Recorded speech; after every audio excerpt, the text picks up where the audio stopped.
Hear me? Hear me? Welcome, welcome. You hear me? I hear you. Welcome to the Unique Perspective Show. How are you? Great. Such a pleasure to be here. How are you, Yehuda? Baruch Hashem. How are you? Love your background. This is really professional. You're high tech. I think you're my second singer, but you're my favorite singer Thank of you all so much. time. Oh, that's So really wonderful. so So nice. let's jump right in. Where did Shloime grow up? So Shloime Dachs was born in Brooklyn, New York, in Borough Park. Okay. I was born in Maimonides Hospital. Okay. We're not going to say exactly how many years ago. We don't want to age myself. I'm a little older than you, Yehuda. And I grew up in Borough Park for many years, almost basically till my bar mitzvah. And then after my bar mitzvah, people started to move to Flatbush. Hasidim started moving into Borough Park. We moved all to Flatbush, and then the rest is history. I've been in Flatbush ever since. I got married, live in Flatbush still, and I love Brooklyn. I'm not going anywhere. People going to Tom's River and Jackson and Muncie. I'm happy in Flatbush. I know you live in Flatbush as well, right? I live in Kensington, actually. Kensington. Okay, but you're in Brooklyn. In Brooklyn, yeah. Born and bred. Born and bred, yep. So, Shloime, you grew up singing in your family, or how did you get into singing? So that's a very good question. Usually you have like Rosh Hashivas have their children and their grandchildren and their great-grandchildren. Right. Shiva, and they all continue doing that. So I'm really the first in my family to become that music person. And now my son, Dovid, Baruch Hashem, is doing chuppahs and singing as well. Came out with an album.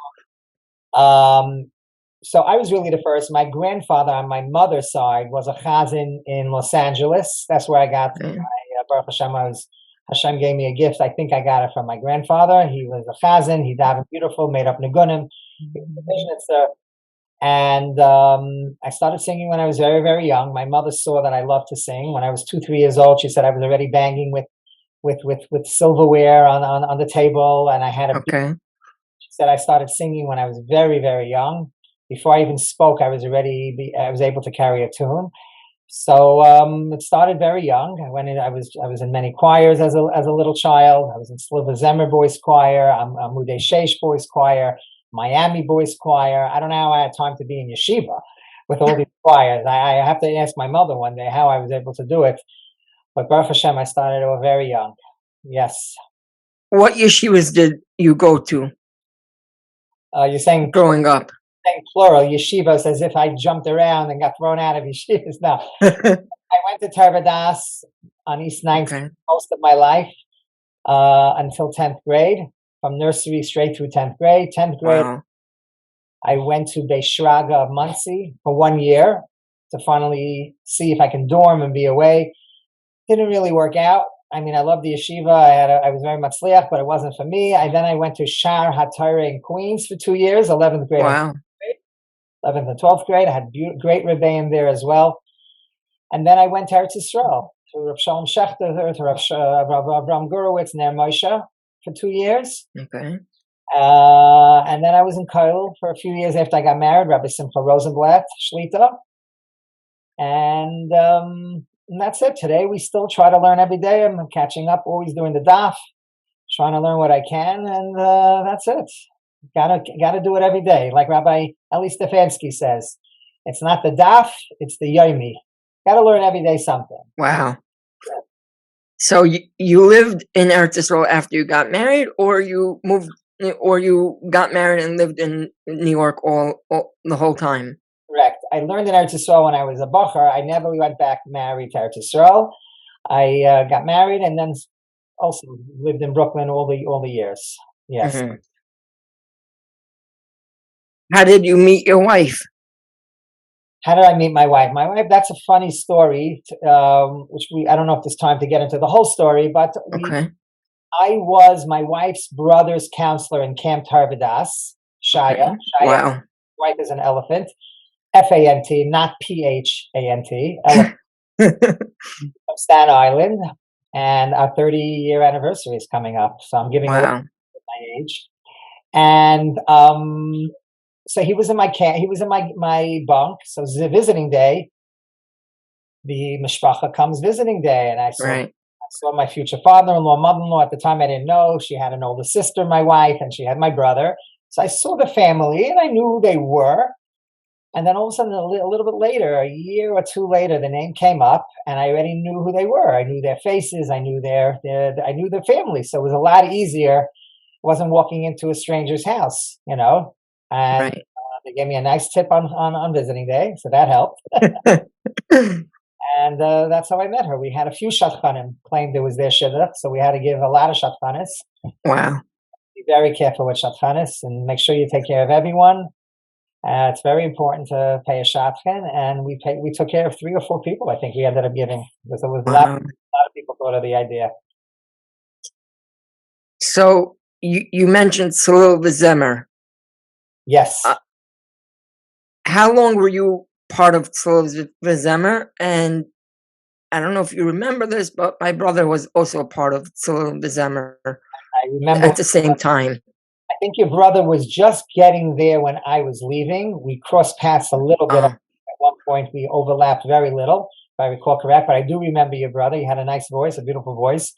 I was in Tzlil V'Zemer for 2 years off and on, because in those days, it wasn't like you were always today. Miami Boys Choir, let's say, concerts, Hanukkah, Pesach, Shavuos, Purim.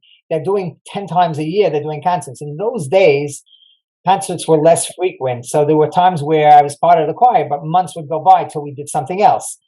I was on their first album, and I didn't travel a lot with them. I was in high school. I was in yeshiva, 9th grade, 10th grade. I couldn't really do it full time, but I was in Tzlil V'Zemer for basically on and off 2 years.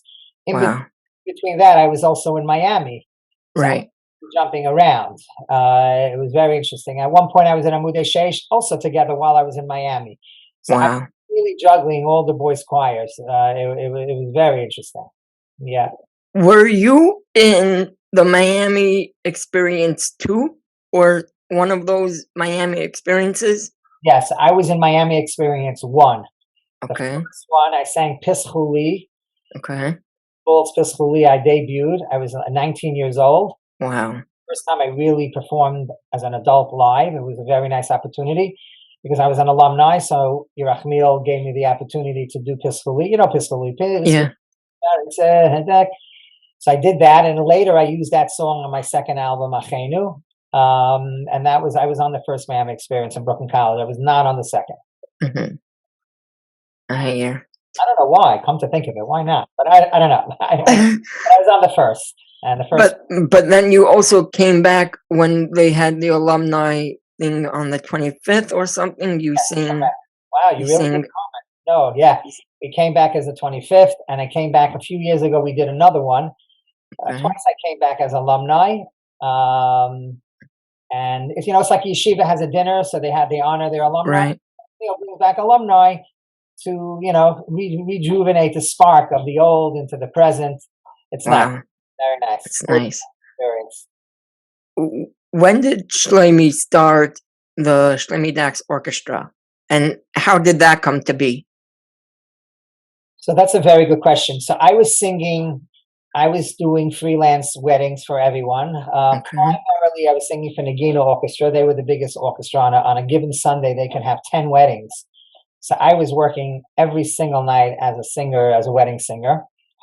And then sooner or later, after a while, it just, people were advising me, my father, my grandfather. It just came to a point where people just said to me, you're being hired. People want you. People like you. People at their wedding. And it just didn't make sense for me to come to a wedding and meet new people. New musicians were constantly I was sometimes with a bunch of strangers because it was a very busy night. And it just came to the point where I said, if people are calling me for their wedding, I might as well do the band as well. Number one, I'll make it into a whole package. Meet band, and it would be better for Panasa for me, because it's not just me singing, I'm also doing the music. And now I have control over the quality. I know what I'm doing. I'm hiring everybody, so I know exactly what I'm producing, what I'm doing that night. And it was not easy in the beginning because I was the first one to really break out of that Nagina, Neshama. Right. Oh, they were the big bands, and now the rest is history. There's so many. Yechi Briskman did it. Aaron Teitelbaum did it. A lot Wow. suddenly just broke off and did their own bands. And Nagina still was the icon and the legendary band for many years after that. And that's how I broke off into my band. It's about 12, 13 years already that I'm doing it. Wow. Yeah. Do you have a shaykhis with Yisrael Lamb from Nagina still? I've had a shaykhus with him for literally over 30 years. He is really, really not just a legendary talent and arranger, but he is also it's not. I'm not just saying it. I don't have to Right. more than I need to. But he is also a mensch, a ben Torah, the real essence of somebody who is in the music business, and yet they are unbelievable mention. I don't have direct shaykhus with him anymore. He moved to the Five Towns. He's doing, he's not really doing music too much these days. Okay. Keep in touch with him, but whenever I see him at a simcha, we talk as if we spoke last week. Wow. That type of person. Very, very special relationship I had with him. He arranged I think all of my albums, except for the Yitzi Bold ones. He was my first arranger, and he was my first entrance into the business. And he did every concert in those days, every Right. OL concert. He was the man. He was the person. Wow. Yeah. So, getting to your albums, how many albums did Shloime put out already? Like, I think it's like 10, 15. I don't know exactly how many. It's a lot. I don't want to really talk about myself, but that's what this interview, I guess, is. So I sing on over 30 albums, 32, Wow. I think it is. 6 of them are solo ones that I did by myself, 5 Okay. are solo albums. And then I came out with a wedding album on my own, Wow. all night music all night with Shloime Dachs. And then I sing on a lot of Yochi Briskman put out the wedding album that I did with Yisrael Williger. I did a Yontif album with Yisrael Williger, also with Yochi. And then I did Listig and Lebedik with Mendy Wald at the time. And I did another album for Mendy Werdiger. And then I sang on a lot of guest appearances on many albums, over 32 albums, and it's a great feeling to know that I'm in a business that touches people, that reaches people all over the world. You don't know who you're inspiring, and it's just very moving to take have a gift that Hashem gave you and be able to do special things with it is. It's hard to describe, and I never ever take it for granted.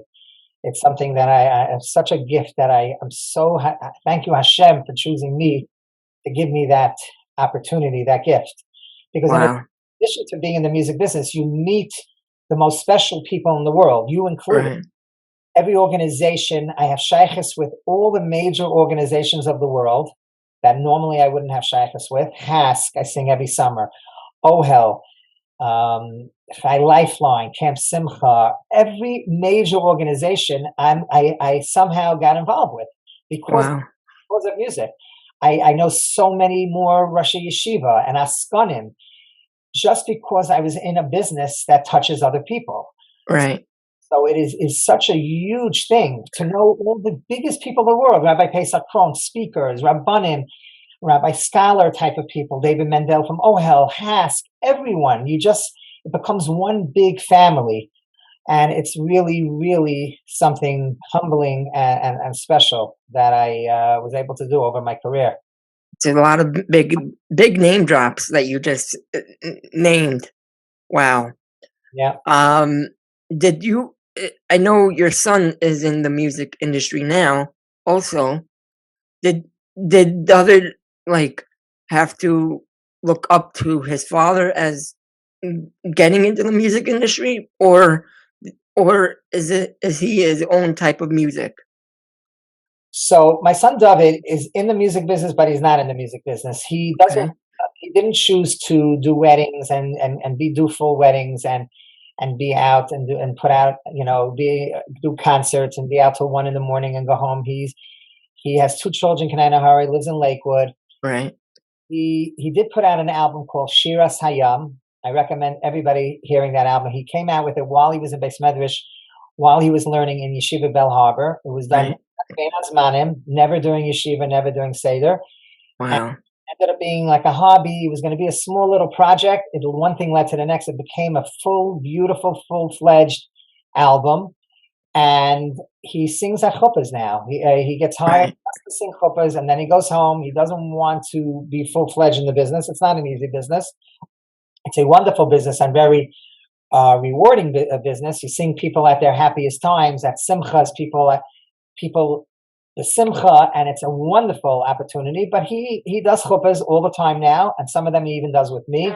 And it's such a beautiful opportunity when I can sing a chuppah with him. I just did one last week with him. We're doing one in 2 weeks. But he did hear music his whole life in our house, and he's a natural. He sings beautifully, and he's really, really natural. So it was natural that he would do something in the business. And when he comes to my house for Shabbos, the Zmiris is beautiful, and Right. it's something beautiful. I'm so happy he has that talent. Right. Wow. Now, getting back to before you got married, you were in yeshiva, and so what was your shaykhs with Shlomo Zatzal? So hard to describe my shaykhs with him, and I hope I don't end up, getting a little emotional and tearing. I am that type. I cry very easily, and Shlomo Zakem and I go back literally 35, 40 years. He lived around the corner from me. I grew up on East 27th Street and K. He lived around the corner on K and East 28th Street. So as a bacher, I ate by him many, many Shabbosim, him and his wonderful wife, Fegi, Dr. Faye Zakheim. I knew the whole family growing up, the kids. So I go back with him before the world knew what an askin, what a special human being he was. And I grew up with him before the hoopla and the helicopters and the adventures, the simcha he brought to special children. He was such a larger than life person. You can name on your hand how many people in the world existed with him. I'm sure going to Russia for Brissim and having his own plane and helicopter, taking a helicopter, having a means. He, Baruch Hashem, made a very, very nice panasa. Right. People know that. But he used his panasa to just do so many wonderful things. He used to give helicopter rides on Friday. He would call me, Shloime, I'm going to be in Camp Simcha Friday. Come on the helicopter with us. And it was just like, he's taking a helicopter and using it to be mesamech kids. Right. These children literally had ear-to-ear smiles. I don't think they ever experienced something again in their life, going on a helicopter, seeing the world. Right. Over the Catskills. And it was such a special relationship. He had a Chassid Sefer Torah in his name, and his wife called me to sing that Chassid Sefer Torah. I did many of his children's weddings. I had a simcha to sing at his weddings. He, Baruch Hashem, was zeicher to marry off all his children before his untimely patira. And it was just devastating when he was nifter. Devastating. Hashem just plucks the best ones, and Hashem wanted him more up there than down here. And he obviously accomplished so much down here that he did his fill, whatever that means. He was just such an unbelievable person. But you knew him before. You knew Shlomo before he became with all Baruch Hashem with all the money. But what type of person was Shlomo before he had Baruch Hashem his successful? So he was successful for many, many years. He was always doing things, but less off the radar without fanfare. So people just didn't know. He was in Hatzalah, one of the first Hatzalah members of Flatbush. So Right. He saving lives. He was the first paramedic. I think he was the first few paramedic. Him and my uncle Penny Oliver Shalom. My uncle also died young. I think the two of them were literally from the first Hatzalah members in Flatbush and paramedics. They didn't have today this Kanai Nahara 20, 30, 40 paramedics in Hatzalah, but a paramedic was Right. not just an Hatzalah member. A paramedic can give medicine, can give certain things like a doctor. Certain types of Hatzalah calls needed a paramedic, and he was already before his time, before it was in style. 30, 35 years ago, he was already. So he was always Isaac the Tzarchik Sibor. Right. As Camp Simcha unfolded and became more of a huge camp, and that the world renowned, that the world was sending kids there from all over, his sitkis just got bigger and bigger, and you can't hide everything. He would have loved to hide everything, but you can't hide helicopter rides because today everybody has cell phones. They're videoing everything, so everybody saw Shlomo Zachariah. So he couldn't even do what he wanted to do, but Sinna. He didn't. He was a private person, but he became public because the world forced him to become public. Unfortunately, it's fortunate and it's unfortunate. I would say that Chaim Kanievsky, Zechat Tzadik v'Kadosh Levracha, lived in a small apartment in Bnei Brak, but yet the entire world knew who he was. There's certain people that Hashem want that the world should know who they are, and you can't control. You can hide it all you want. Reb Chaim had no idea that he was on posters for Yad La'achim and all the posters all over the world that he was on for every tzedakah, and he was on WhatsApp chats. Every word that he said, people were videoing. He had no idea that, and yet that's what Hashem wanted. Hashem wants that these tzaddikim that give chizuk to the world. So, and I think at the end, Shlomo understood that. Shlomo understood that he needed to be a public person and be mechazik others. A very interesting thing, if I have another minute. Yeah. Rabbi Aaron Cutler. Okay. BMG, the biggest Rosh Yeshiva, the biggest yeshiva in the world. He, many years ago, before buildings were named buildings, every big buildings you see have names of people who gave a lot of money. So Rabbi Aaron Cutler, back in the 60s, was already putting up plaques for people who gave him money. And some people said to Rabbi, why are you putting up their name? This, the schar. Now people know who they are. Maybe there's less schar in Olam Hazeh, more schar in Olam Hazeh, and you get less schar in Olam Haba. And Rabbi Aaron said very interesting, and it's so true. He said this way ahead of his time. He said that if people see that Yehuda Blander is giving his time, gave tzedakah, someone sees that Shlomo Zachariah gave now this building, the next person is going to say, wow, I could do the same thing. I have the means. If he could give it, I'm going to give it. And you inspire more people to give. If people hear that a huge successful dinner, this one gave and that one gave, and they raise millions of dollars, more people start giving. And Chava Islay and becomes a huge thing. And that's really what happened. And that's why sometimes these things need to be publicized, because we need more Shlomo Zacharias in the world.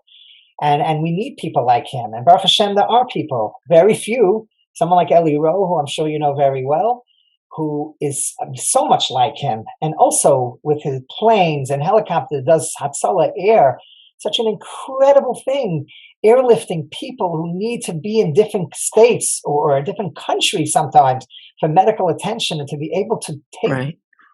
It's just beyond. Olam Chesed Yibana. Chesed is so unbelievable in today's dar. It's beyond. Really incredible. Don't you have a song like that? Olam Yibana Chesed or something like that? Sheyibana Beis Hamikdash. Do I have Sheyibana Beis Hamikdash or something like that? I don't have Olam Chesed Yibana, but maybe it's time to come out with a single with Olam Chesed Yibana. It's something to think about. It's a nice words for a song. Yeah, it absolutely is, but it's so true. Olam Chesed Yibana. You wonder, the whole world stands on Chesed. This tzedakah. There's so many things, but yet Chesed is what the world needs. And I always wondered why. What is Chesed? The word definition, Chesed means that I have to help someone else or give someone else. So it's not a mitzvah I did on my own, where I do my own lulav and esrog, which is my own mitzvah, which is a very special mitzvah, but it's not helping another yid. So not to take away from that mitzvah, but chesed means that you're giving of yourself to someone else who needs your help, who needs your chesed. And that's what makes the world go round. And that's why you're building worlds, because you're helping people all over the world. Right. Did Shloime have anything to do with Banish Mendel? Is that so? Or not really? Shloime Zakai. It was. No, I'm talking about you, Shloime Dachs. Okay. Because you know that Shloime Zakai was very close with Banish Mendel. No, that I know. Oh, that you know. Okay. Yeah. I had to do with Banish Mendel as well. Like I said, chesed brings you into things. Whenever I would sing Simcha or Chai Lifeline, very often he was there. He also lived a few blocks from my house. Right. So Benjamin Banish Mendel was also Avram Banish. Avram Banish, I'm sorry, was also.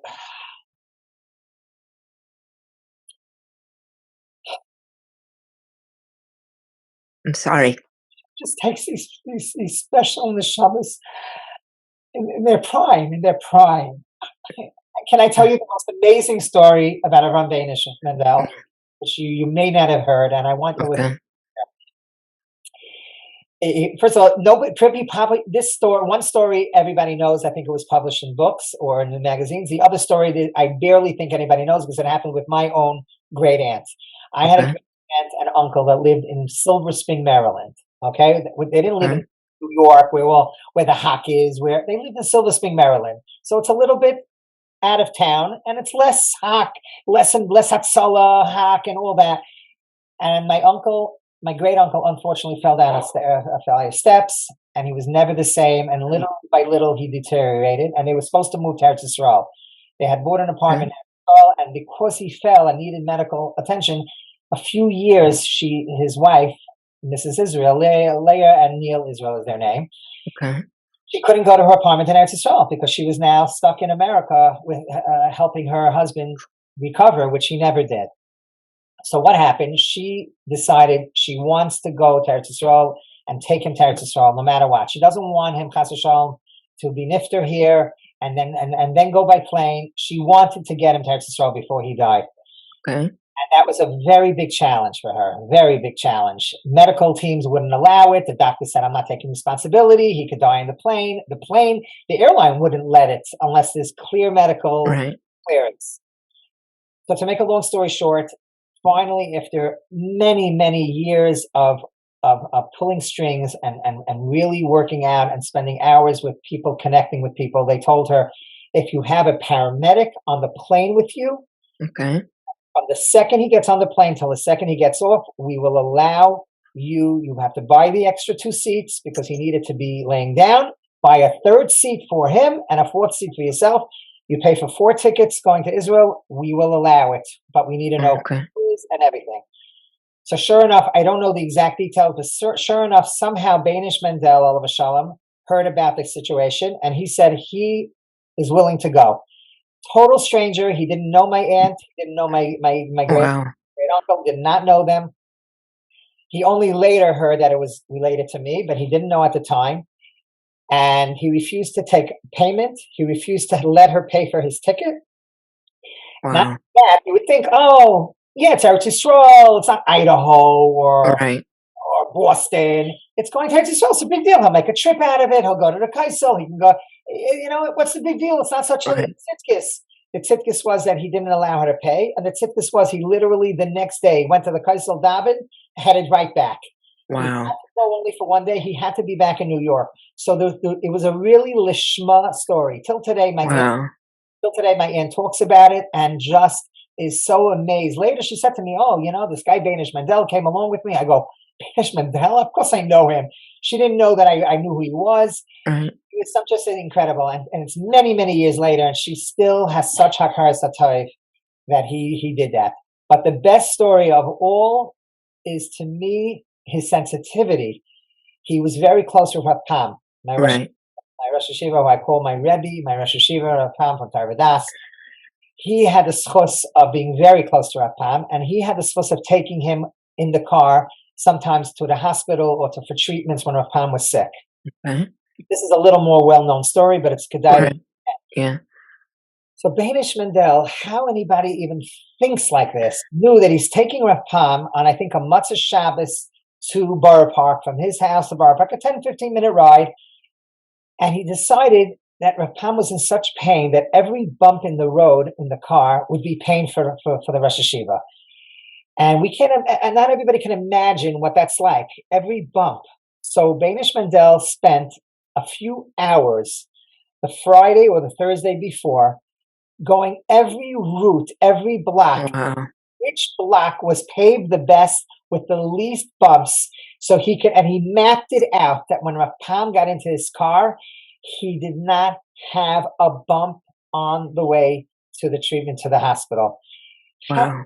Like the tzidkis of thinking like that is just remarkable, and there's so many more stories, but Yeah. we don't have time to spend hours. But Benjamin Mendel was also one of those tzaddikim saved lives, and his neshama should have an aliyah, him and Shloime and all the rest of that Sala guys and 9/11 people who were nifter. His chusim, he's having a bar mitzvah, his Einikel's bar mitzvah. Ari Mendel's making a bar mitzvah in a few weeks in June. Everyone's invited. Ari's not going to be happy, but what a source. And my son is very close. We had the Mendels over for Shabbos. Some of his married children. One of them married a Cohen. Right. He's friends with your son. Very cool. You really know everything going on. He's very funny with my son. So my son was for Shabbos with his wife and kids. So he came for Shabbos as well. And it was so nice to see little Einiklach, Danish Mendel Einiklach, keeping his name going. It's such a beautiful thing. Yeah. Yeah. Where does Shloime see the music going in the future nowadays and going further? So I get that question asked a lot. Music has changed a lot since the good old days. And whenever I sing a wedding and I do some oldies, people run over, oh, those golden oldies. There's nothing like the oldies. I think they're trying to make me feel good, probably. No, you're very good. Thank you. The music has changed a lot. It's going a little more beady and a little more, we're a little bit trending into the secular world. I don't want to get too much into politics with that. It's not up with anybody. And it's a little bit unfortunate that we're getting a little bit of influence from the other world. And it's unfortunate. But for the most part, I think music is still beautiful today. There's so many new great singers today that we didn't have years ago. There's so many shmaka energy that's out there. And you take somebody like the icons, the legends like Avram Fried and Mordechai Ben David, their music is still there. It's a little more updated, right? Still with the Yiddish tam, still with the Varmkeit and the still.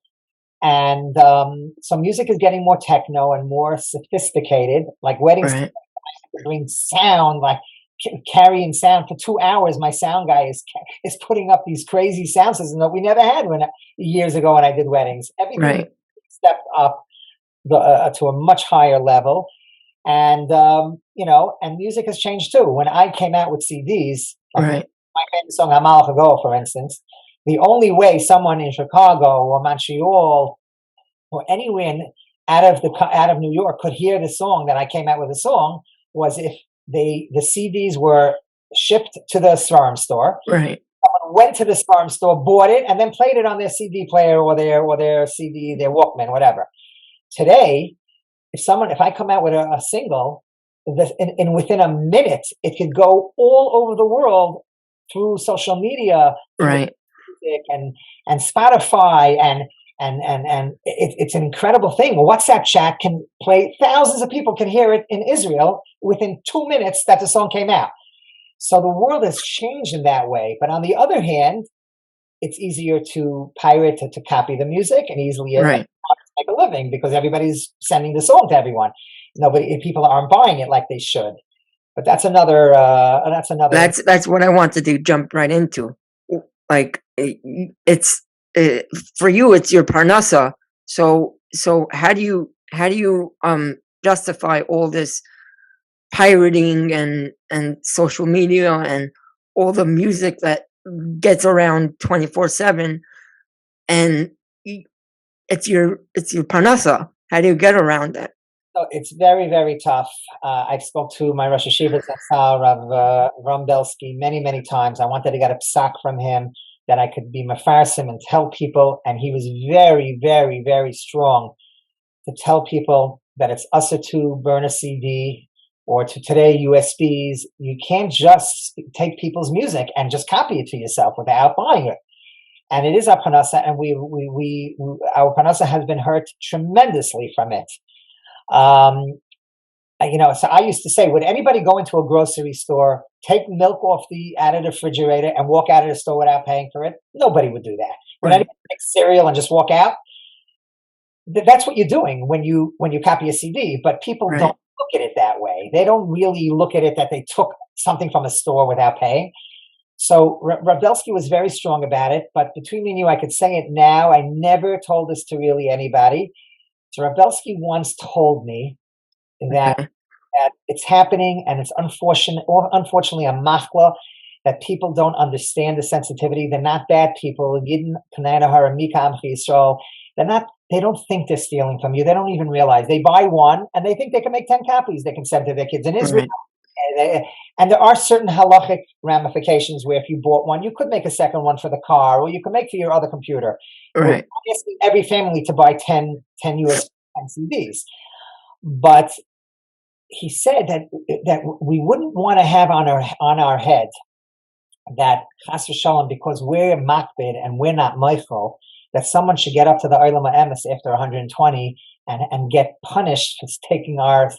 So he used to say in a very nice way, don't advertise and tell everybody, I'm meichel if you copy our CD, but please don't, because then everybody will do it. Right. But if you in your own heart forgive everyone, then they don't know that you're being meichel them. So then at least you know that you're not causing chas v'shalom, any kitschrig, any punishment for these people. Just be dan l'kafsos. They really didn't know, and they didn't mean bad. And just be meichel. And I've been meichel everyone all the years. I never said it, but now CDs are really not a big business anymore. It's a very expensive business card. When you put out a CD, that's what it is. It's a business card to get weddings and to get concerts. And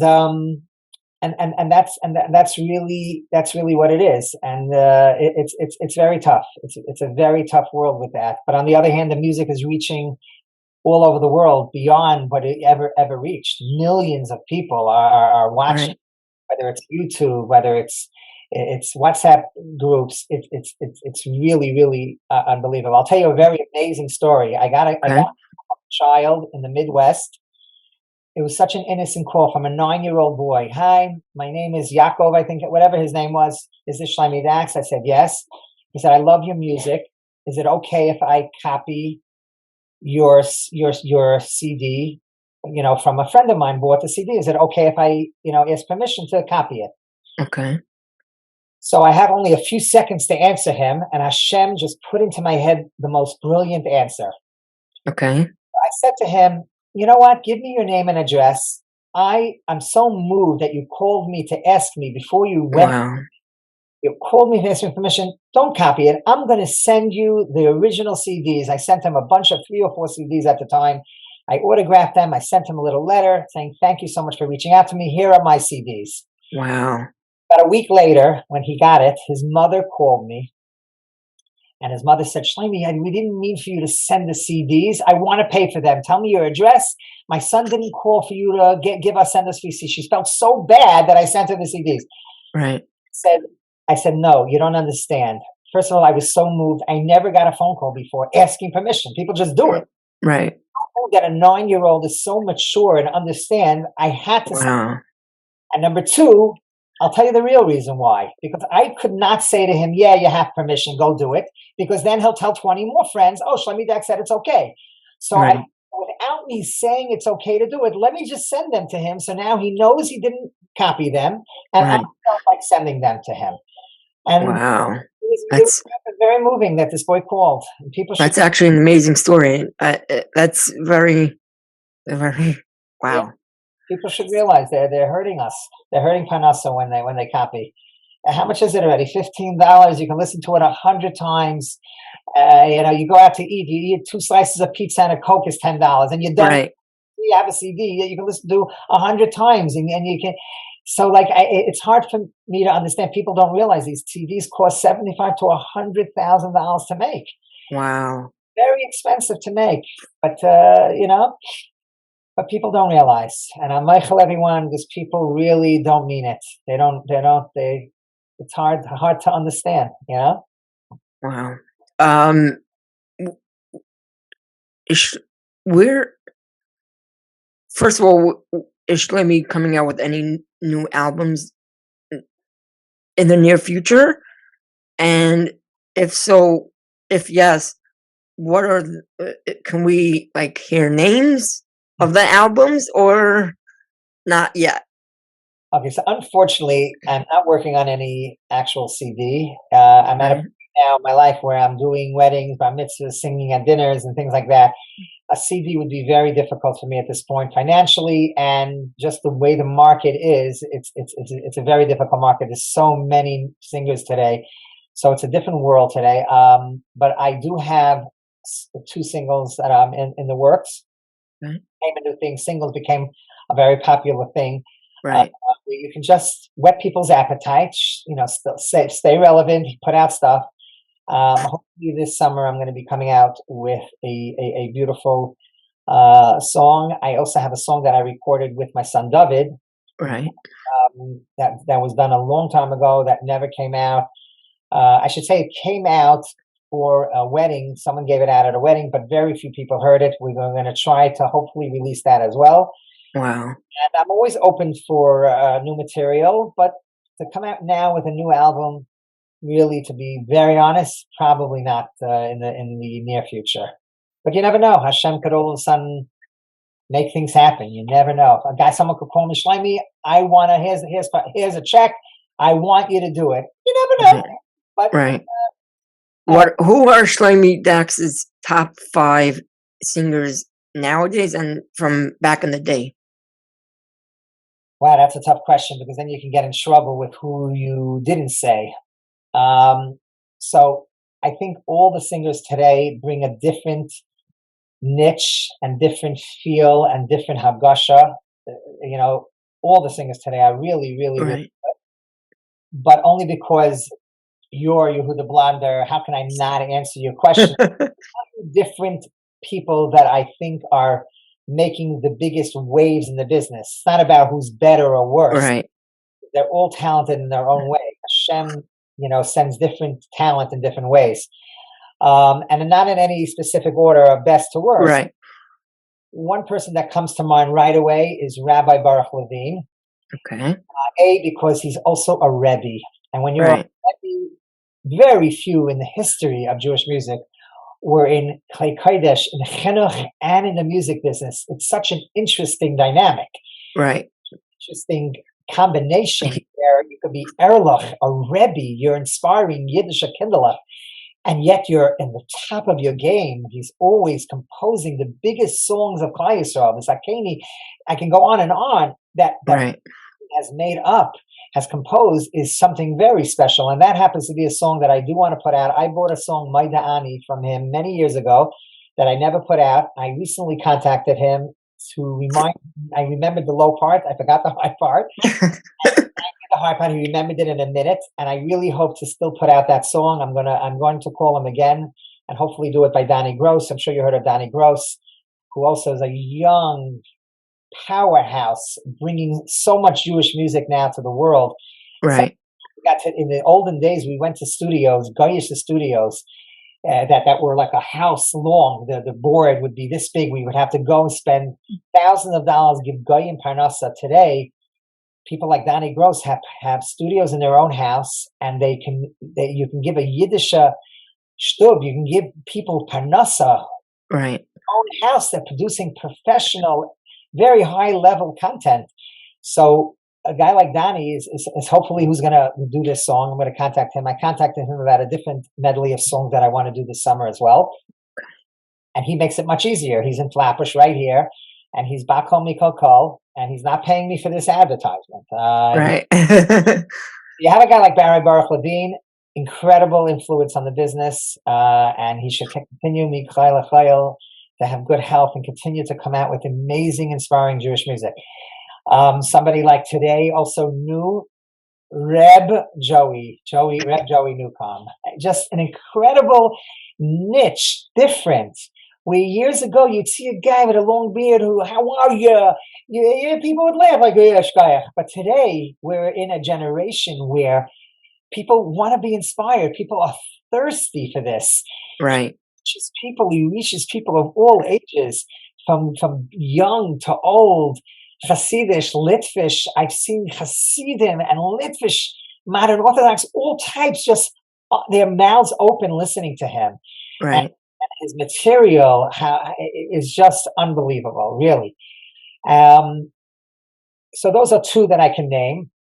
And then there's so many more that are just incredible, big in their own way, how they're reaching people. Somebody like Mordechai Shapiro, Right.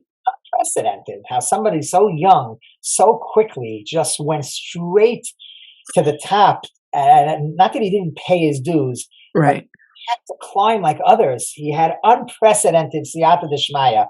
It's so clear that HaKadosh Baruch Hu picked this shliach to reach also not your typical genre of music, not your typical Right.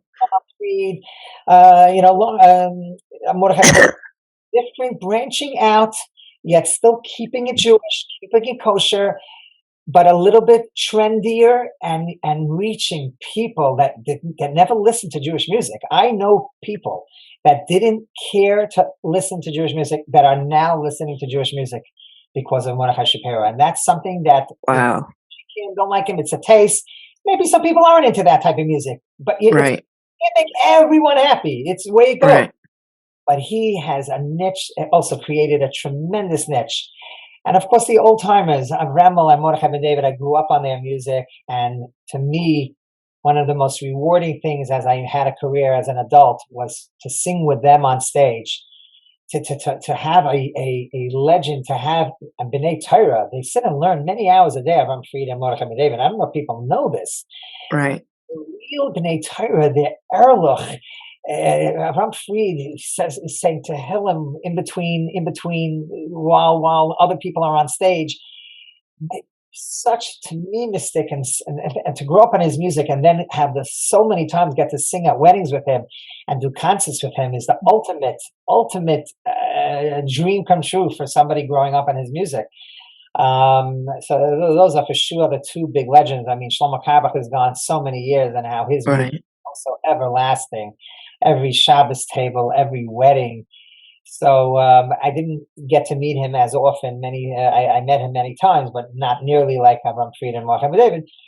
But these are people we have to look up to, and they have such nitzchias at that age for music to still be. Their music is still relevant, and they're busy, and people love is something very, very special. Really, really.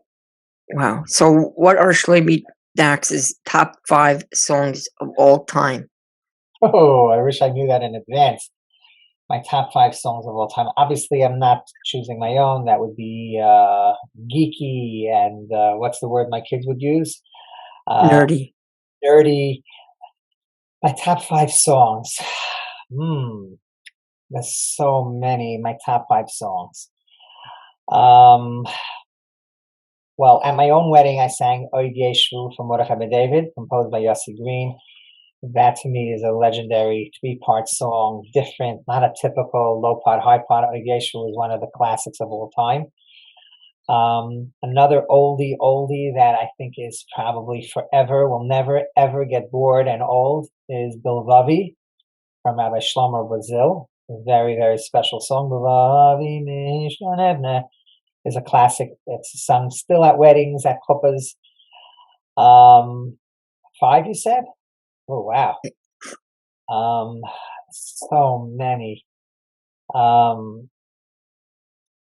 fast song, for instance, that I think was such a explosion into the Jewish music business from both of the greatest superstars in history, were both Mashiach and Chazak. Right.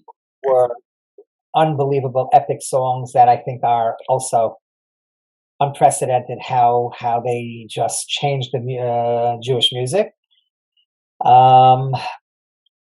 If there's one more song that I think is very, very special, that is only because it's so universally accepted, all types, from, not from, old, young, even Goyish people were known to sing this song, and that's Laman Achai from Karbach. Wow. Because that's a song that, is it one of my favorite? It has to be, because it's such Right. a staple. We've seen Goyim come out. I don't know if you've seen these TikToks of Goyim singing it, not even realizing what they're singing, and they're memorizing the words. And I've seen old, young, all types, Chilonim, people not from, who sing it at the Kaisel. And that's what a Jewish song is. If it hits people and it becomes a world-renowned song that the whole world loves, that has to be one of the greatest songs of all time. Wow. Wow. Of course, there's Hamalach Dachs and Kishachot Dachs, Hamol Dachs. There are some good Dachs songs. Those songs are just unbelievable. Yeah. I think, Shloime, you sang one of my favorite songs at my bar mitzvah. It was on Sukkot, so I forgot the name of it, the song. It was unbelievable. What? I remember you about mitzvah. It was very special. I don't remember what I sang. I'm being honest. It was, oh God, I forgot the name of the song, but it was very, very nice. What? One of my own songs? I think so. Well, if you tell me what year your bar mitzvah was, you want to give away your age a little bit. I have no problem. It was 2007. 2007. So what song could it have been in 2007? 2007, 2008. Yeah, 2007. Ishachad, was it a fast song, slow song? I'm sure I sang it. Ishachad. Ishachad, probably, because it's Ishachad v'levachad. That's what we just had Shavuos. That's what we all are. If we're all together, one, unified, and then nobody could stop us. That's what makes us so unique as Klal Yisrael. We stood at Har Sinai, all one heart, one nation, one heart, and yes, we connect hearts, and it's so flattering and humbling that I had the spliss of singing at your bar mitzvah. Absolutely, we go back a long time. I was like floored, and then delayed, right? Yeah. I was floored that you would sing at my bar mitzvah, and I think it's a couple years back we had another thing that you sang at. Yeah. No, for sure. Maisvas. It was absolutely, it's amazing. Anyway, I just wanted to say thank you for letting me interview you. It was a great pleasure.